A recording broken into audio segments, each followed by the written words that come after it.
We were contacted by two TD managers and a teller who say they're under intense pressure to sell customers products. They say every time a customer comes up to a teller's counter and enters their PIN, the teller's screen comes up showing what products that customer hasn't yet signed up for.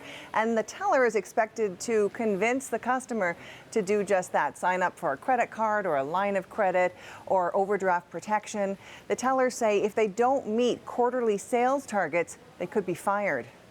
When I leave to come into work, I have to put my ethics aside and not do what's right for the customer. Their needs aren't a factor anymore in our day-to-day routine. It's how am I going to meet my goal that is outrageous and do it ethically.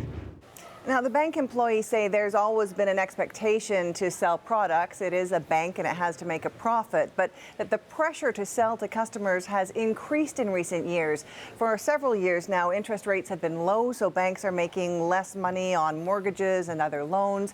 And after the 2008 meltdown on the financial markets, Canadian banks became required to hold on to more capital to prevent a future market turndown. They're making us feel like the old version of a used car salesman. You know, you're the slimy, underhanded. That's what I feel like we're doing now. We spoke to a professor of finance at the U of T's Rotman School of Management. He says it's a poor business strategy to have tellers essentially preying on customers to meet sales revenue goals. Certainly that's not in the long run interest of the bank. If their employees start looking at every person that walks into a branch, somebody to try and make as much money off as possible, then the result is they're going to be squeezing short-run profits. But sooner or later, these things come back to bite you. No one from the TD Bank Group would give us an interview. In a statement, they denied allegations that tellers are selling customers products they don't need. And in fact, they say customers have told the bank they want TD to be proactive about services and options that might be available to them. Last week, TD posted its fiscal first quarter earnings.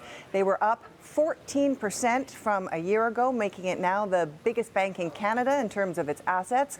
A chunk of that profits came from its retail sector. Erica Johnson, CBC News, Vancouver.